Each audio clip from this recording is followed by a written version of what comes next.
Informação especializada, influente e confiável. Podcast MIT Technology Review Brasil.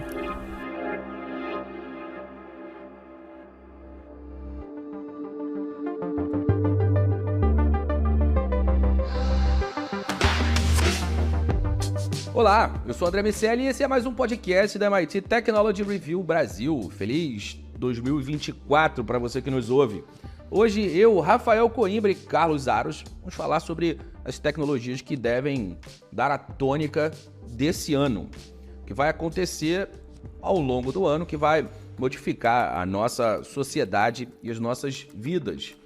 Antes da gente começar, eu quero dizer que esse podcast segue um oferecimento do site Líder em Analytics e também, claro, te convidar para a nossa comunidade lá em www.mittechreview.com.br/assine, a URL mais dita desse podcast.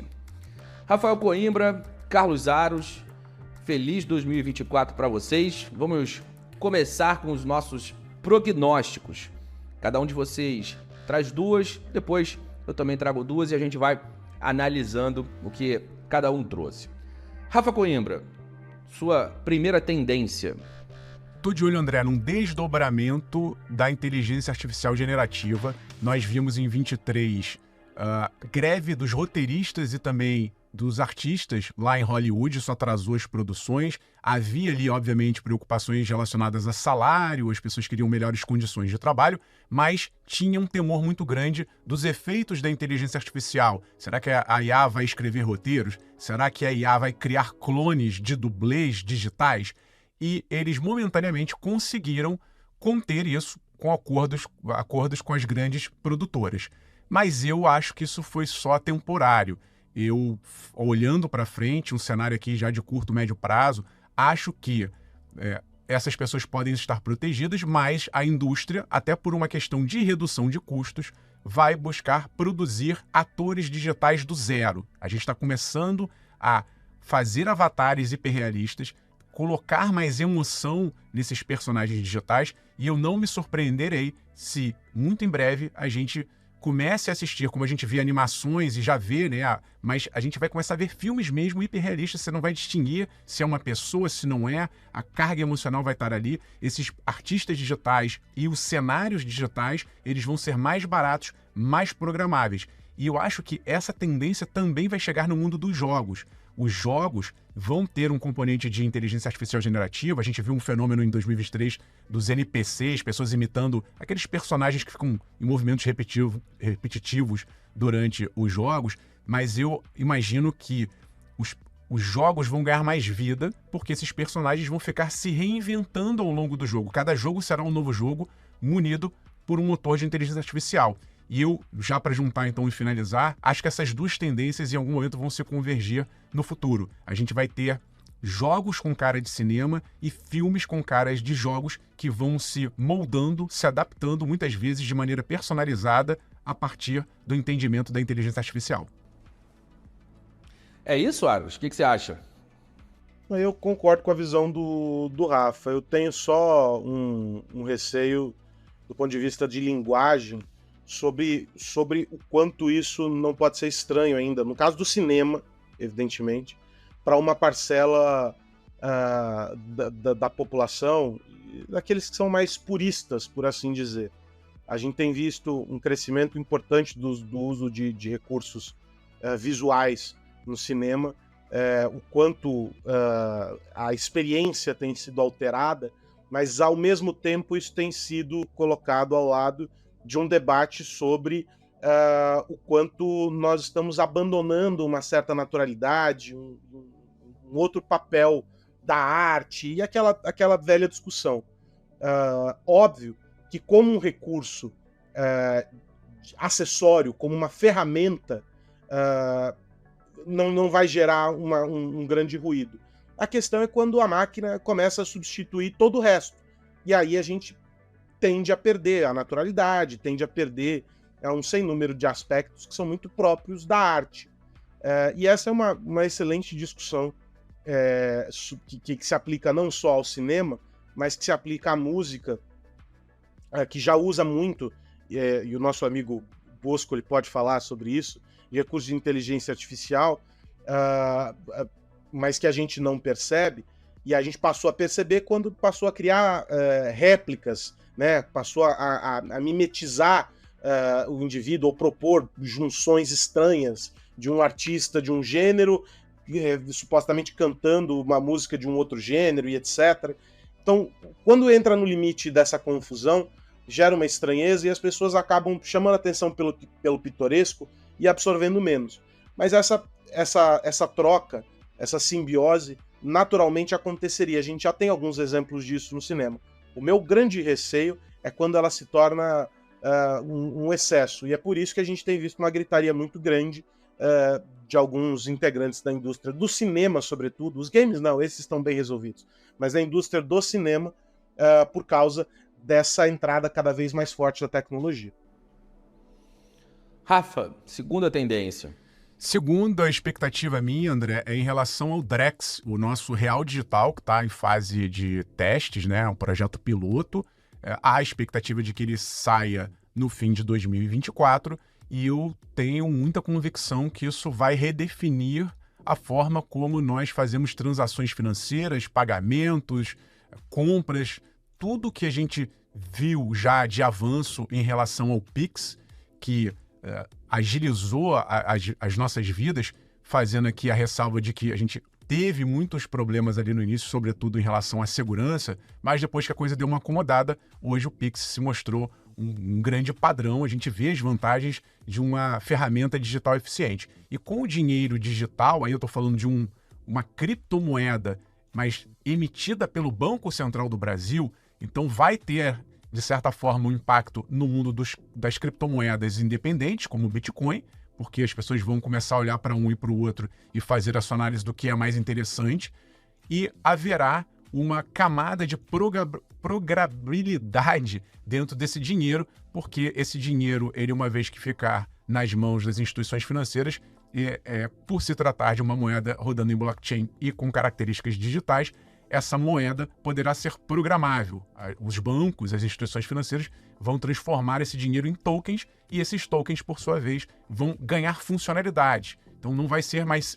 O dinheiro não vai ser só dinheiro, ele será um dinheiro misturado com contrato, ele vai ter funções que estarão inseridas dentro dele. E eu acho que isso vai abrir um mundo de oportunidades, isso também vai desburocratizar muita coisa hoje, que a gente precisa de 1000 documentos, 1000 camadas para resolver a nossa vida, e quando a gente tiver um dinheiro digital, seguro, programado e garantido pelo Banco Central, principalmente, isso vai mudar as vidas de todos nós brasileiros.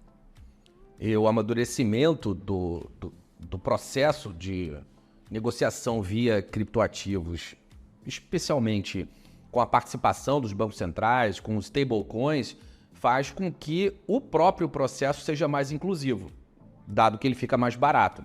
Então, se eu tenho menos camadas participando das transações financeiras em geral, eu tenho também um processo inteiro menos custoso, que permite que parcelas que até então estavam desbancarizadas participem do jogo. A gente já viu acontecer movimentos similares de inclusão digital. O WhatsApp é a grande ferramenta de inclusão digital brasileira. Pessoas de diversas camadas da sociedade, quando eu falo das camadas, estou me referindo a camadas de receita financeira, de renda familiar, usam a tecnologia muito bem, e certamente isso vai acontecer também com as criptomoedas. O Pix caiu no gosto da população muito rapidamente, justamente pela sua facilidade. E tecnologia, ela pega quando ajuda a gente a ganhar tempo ou a matar tempo. Eu uso tecnologia para me divertir, para ficar ali jogando um tempinho fora, ou então eu uso tecnologia que me faz, de fato, ganhar tempo, executar tarefas complexas de uma forma mais simples. As moedas digitais, o Drex, eles têm a possibilidade de criar esse cenário para a população. Eu espero que isso aconteça e que eles sirvam para incluir mais brasileiros nesse ambiente bancarizado, o que é bom para todo mundo. Bom, seguindo, Carlos Aros, sua primeira tendência. De olho nos carros elétricos, André, não é uma discussão nova, mas aqui no Brasil desembarcou com tudo em 2023, uma competição importante, investimentos pesados de algumas marcas aqui no Brasil. Nesse final de ano, a gente assistiu as premiações, né, que são tradicionais da indústria automotiva, e a gente viu, sobretudo, os chineses, né, as fabricantes chinesas, arrebatando diversos prêmios. E esse é um sinal, é um sintoma de um fenômeno maior que vem se alastrando pelo mundo inteiro, que é o crescimento dos carros híbridos e dos carros elétricos. Aqui no Brasil, a gente tem números interessantes.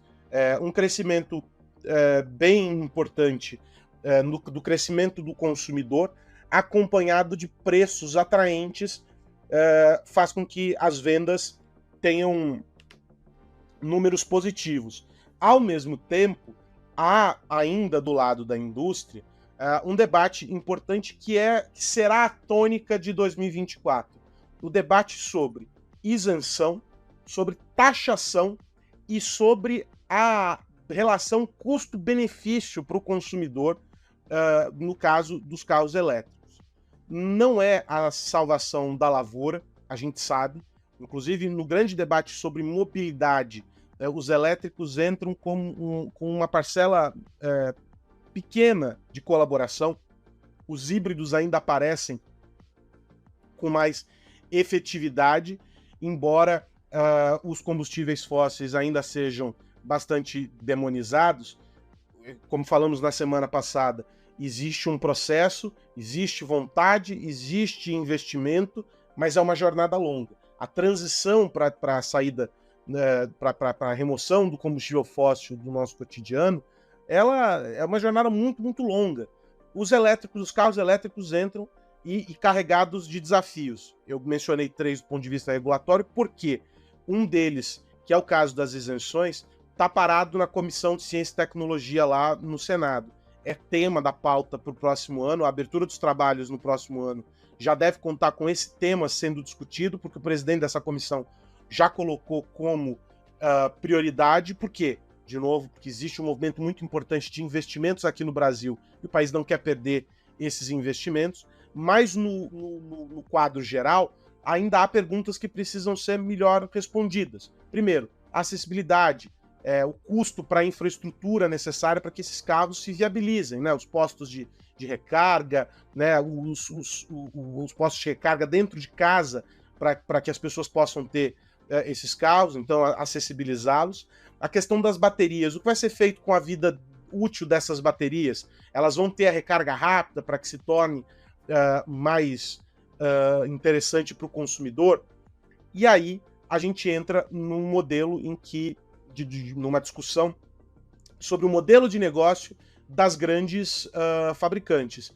A gente teve nos Estados Unidos um movimento da Ford que não foi muito bem recebido pela rede de revendedores.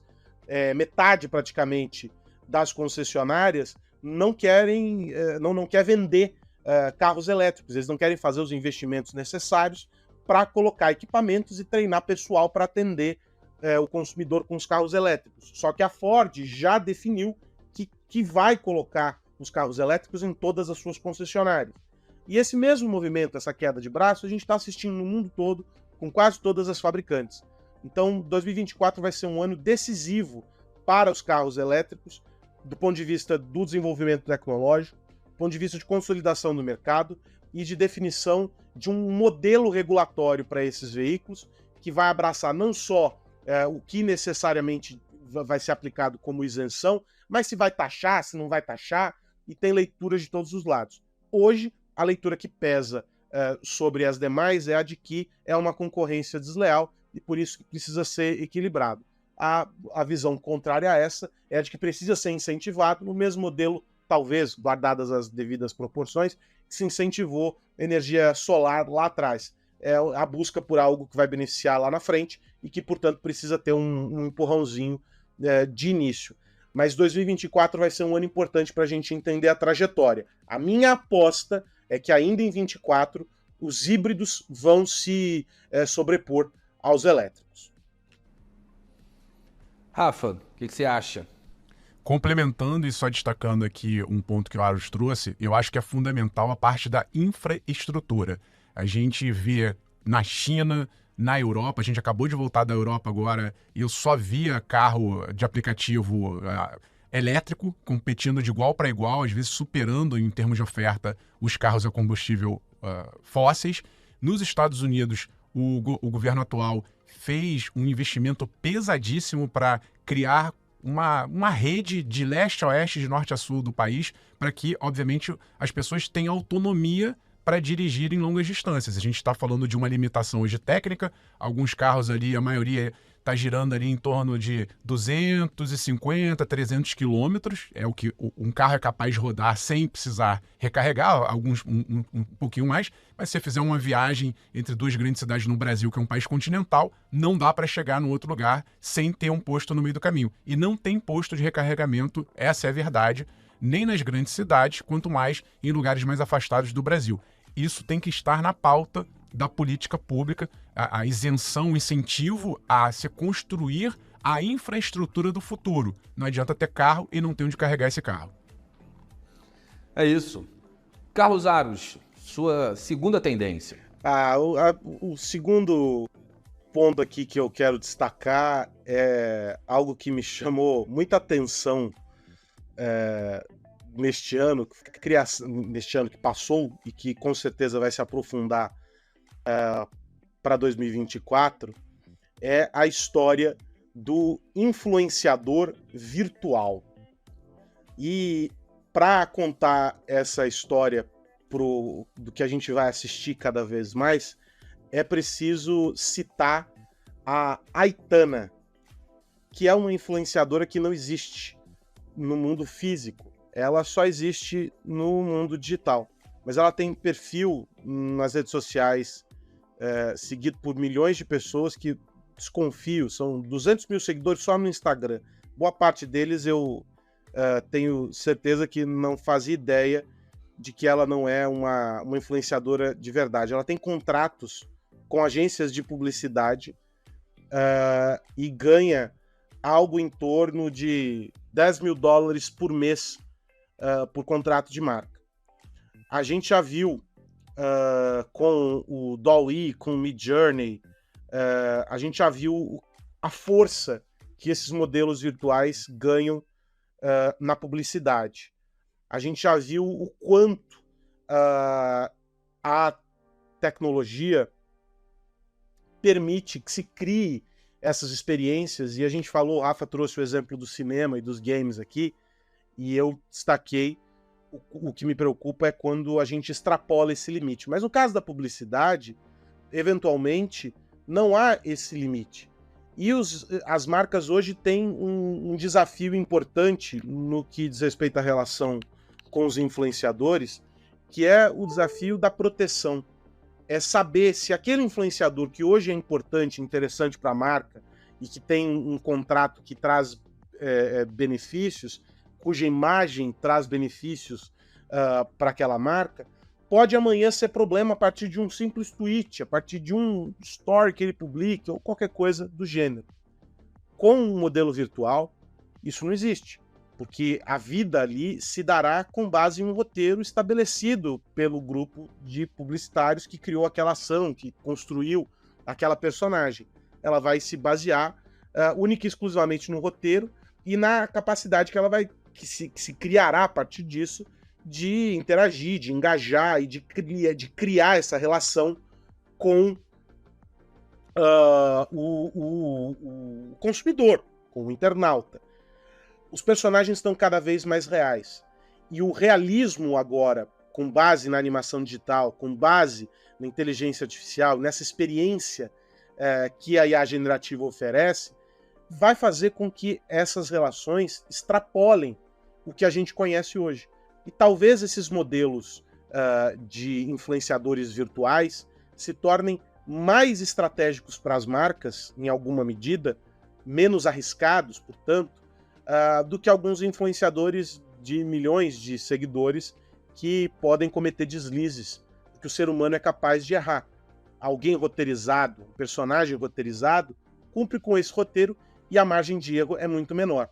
Então, a gente vai conhecer cada vez mais os influenciadores virtuais e eles vão ser cada vez mais utilizados pelas marcas. A gente pode trazer alguns exemplos de marcas que já têm os seus garotos propaganda criados ali com base, né, em animação e são personagens. A gente está levando isso para um outro nível, para um outro grau de realismo e um outro grau de relacionamento com a comunidade.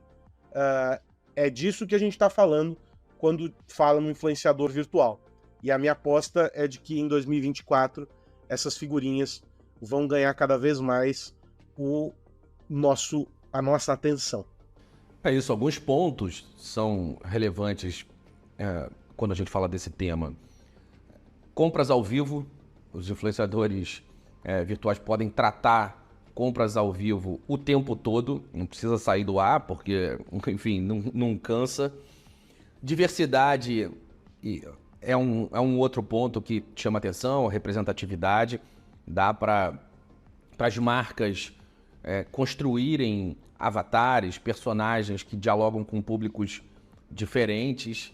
Dá, inclusive, para customizar e deixar as pessoas se relacionarem com aquele influenciador que, de alguma maneira, tem características que fazem mais sentido para cada indivíduo. Essas parcerias contínuas, como você disse, Aros, não vai ter ninguém fazendo bobagem porque é um personagem roteirizado e também não tem revisão de contrato, aqueles elementos comerciais que eventualmente podem romper parcerias. E aí tem conteúdo mais detalhado e exclusivo, uma vez que a empresa é dona, literalmente, daquilo que será dito, do modelo de postagem. Dá para construir programas de marketing de afiliados, porque o avatar, o personagem virtual, ele emula uma pessoa, mas ele funciona como uma unidade de negócio. Ele gera dinheiro ali no formato que a empresa quiser. Então, de fato, faz muito sentido. Certamente a gente vai ver o crescimento desse modelo. Vamos lá. Vou trazer minhas duas tendências agora. A minha primeira é computação em exoescala. A gente falou muito já de computação quântica, mas a computação quântica ela tem características estruturais, modelos de engenharia que tornam difícil que qualquer pessoa ou qualquer empresa acesse. Então é uma tecnologia que, sem dúvida nenhuma, ela vai ficar, pelo menos nesse momento, com as configurações atuais um pouco mais restrita. Quando a gente fala em exoescala, a gente fala de um salto que é muito significativo na capacidade de processamento e esse aumento de capacidade de processamento permite avanços que são de fato extraordinários em pesquisas científicas, por exemplo. As questões de modelagem climática, as modelagens financeiras que acabam construindo uma parte importante da dinâmica do mercado financeiro, descoberta de medicamentos, avaliação em gêmeos digitais. Então, tem um modelo que é muito... um modelo de computação e de aplicabilidade que é, de fato, muito grande e vai mudar a forma através da qual a gente enxerga os testes e simulações. Esses supercomputadores podem realizar um cálculo em escala hexa, por isso o nome, a computação em exoescala, que a gente ainda fala muito pouco, e essas simulações que hoje em dia são impraticáveis vão deixar de ser. Então isso vai significar um impulsionamento à ciência e à inovação, naturalmente, e traz a oportunidade da gente avançar em áreas que ainda estão mais paradas e são críticas para a sociedade. É isso, Rafa? O que você acha? acho, André, que inclusive vai ter um outro fator tecnológico que vai impulsionar ainda mais essa tendência que você trouxe, que é o da comunicação. Por que eu estou falando isso? Porque quando você pensa nesses supercomputadores, obviamente a gente não vai ter esses supercomputadores em casa e, de repente, nem numa empresa, a não ser que ela seja muito grande e precise daquele computador ali no local. Mas eu consigo hoje acessar, vou pegar aí exemplo da IA, a gente consegue, né, o processamento da IA generativa não é feita na nossa máquina, ela é feita lá em algum computador dessas grandes empresas. Mas o processamento é feito remotamente e eu consigo receber informação na palma da minha mão, talvez via 5G. A gente está falando aqui cada vez mais de, já que a pouco vamos falar em 6G, já está na rota do 6G aí previsto para 2030. A gente tem as empresas de internet por satélite, tem a Starlink, tem a Amazon entrando agora fortemente no segmento. Então, isso é muito interessante porque vai fazer com que a gente tenha acesso a um supercomputador. Quando é que você imaginaria que você teria um acesso a um supercomputador desse? Agora vai ser possível porque a conectividade está facilitando. Então, parte do processamento vai ser feito na máquina, isso também está melhorando muito. Tem aplicações e dispositivos e chips feitos para rodar localmente, mas não necessariamente a gente precisa de tanto poder na palma da mão. Deixa isso para as grandes empresas, desde que a gente tenha acesso praticamente 100% do tempo por alguma conexão móvel. Minha segunda tendência é a popularização da edição genética através daquele método CRISPR. Já falou aqui sobre esse assunto. O método em si não é novo, mas esse ano deve ser marcado nesse tema pela escala. Vamos começar a ganhar escala nesse assunto. E esse tema vai representar uma revolução em medicina e biotecnologia. Nosso podcast de Health tem alguns episódios que tratam do tema. Se você gosta do assunto, recomendo fortemente que vá até lá, dar uma navegada. Você vai encontrar a Camila e a Laura falando muito sobre esse assunto. Mas, resumidamente, o que a gente está falando é da capacidade de editar genes e fazer isso de uma forma barata com muita precisão.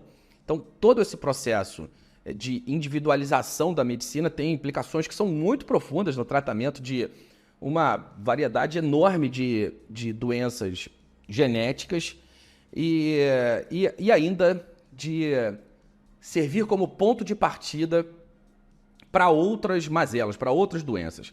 A tecnologia oferece ali uma promessa de personalização da cura, de tratamentos que são mais eficazes em doenças que até hoje são consideradas intratáveis. E, obviamente, isso pode representar um ganho muito substancial para a nossa vida, para a melhoria da qualidade de vida e para o aumento da longevidade. Só que, como tudo tem dois lados, também vai despertar uma discussão importante sobre concepções éticas e sociais a respeito da medicina, dado que a gente vai brincar de Deus, Carlos Aros. A gente vai brincar de Deus, mas a expectativa é que isso aconteça de forma responsável, né? E 2023 teve um encaminhamento importante dessa técnica a partir do olhar de algumas agências reguladoras, né, André?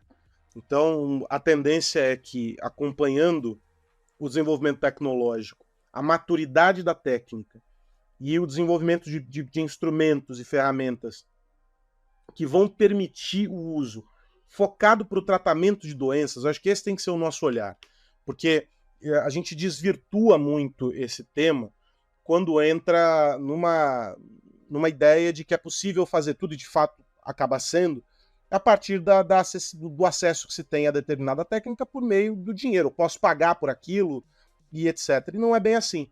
A regulamentação e o papel das agências reguladoras de saúde é fundamental para viabilizar que técnicas como a edição genética cheguem à população de maneira segura. Então a gente tem já, no caso do Reino Unido, a liberação para o tratamento de duas doenças. Então, são condições genéticas causadas por erros, né, nesses genes que podem ser corrigidos com base nessa terapia. E a gente vai ter outras doenças que vão ser identificadas com a capacidade de serem tratadas a partir dessa técnica. O que se espera? Celeridade no processo de regulamentação e de disponibilizar isso para a população. Não dá para a gente brincar de Deus simplesmente porque a gente pode, mas é fazer isso com o foco no tratamento e no cuidado com o indivíduo. Fora isso, vira problema, vira uma mazela e não uma solução para uma mazela. O que a gente assiste aqui no Brasil, pelo menos, é um processo muito sério para a liberação desses tratamentos, óbvio, que é uma discussão que vai chegar aqui, que já está na nossa agenda aqui, e que agora, seguindo os passos de países como o Reino Unido, que já liberaram, isso deverá ser liberado também por aqui. Mas eu insisto, não é só porque a gente pode brincar de Deus que essa brincadeira é saudável. Brincar com fogo implica no risco de se queimar, né? É isso. Certamente esse assunto vai aparecer outras vezes por aqui ao longo do ano. Bom, está rolando a bola, 2024 oficialmente começou para a MIT Technology Review. Esse vai ser um ano cheio de coisas, com MTech, com Energy Summit, com Innovative Workplaces, Innovators Under 35, com as nossas edições e com o nosso podcast. É isso. Hora de ir, por enquanto. Semana que vem a gente volta, mas antes de ir eu quero lembrar que esse podcast é um oferecimento do SAIS. Carlos Aros, até a semana que vem. Até a semana que vem, André Miceli, um abraço para você, para o Rafa, para quem nos acompanha e a forte indicação para que você, neste 2024, esteja junto de nós na MIT Technology Review Brasil. Tem muito conteúdo disponível no nosso site e muito mais conteúdo ainda para quem nos assina. Então é só você procurar lá mittechreview.com.br/assine e fazer a sua assinatura para poder ter acesso a um mundo de conteúdo, informação especializada, conteúdo técnico relevante para você, para os seus negócios. Então fica junto da gente em mittechreview.com.br/assine e vamos juntos neste 2024. Rafael Coimbra, grande abraço. Um abraço, André Aros e a todo mundo que nos ouve. Pegando carona aqui no que o Aros falou, a gente tem uma edição digital chamada What, Why and Next 2024, onde a gente aborda algumas dessas que a gente comentou e outras previsões para esse ano de 2024, explicando por que da gente tá analisando essas apostas. Só para assinantes, se você ainda não é assinante, tá na hora de fazer parte da nossa comunidade em 2024. Um abraço e até semana que vem. É isso, semana que vem tem mais podcast da MIT Technology Review Brasil e a gente segue por aqui falando sobre tecnologia, negócios e sociedade. Um grande abraço para você que nos ouve. Tchau, tchau. Você ouviu o podcast MIT Technology Review Brasil, apresentado por Tech Institute.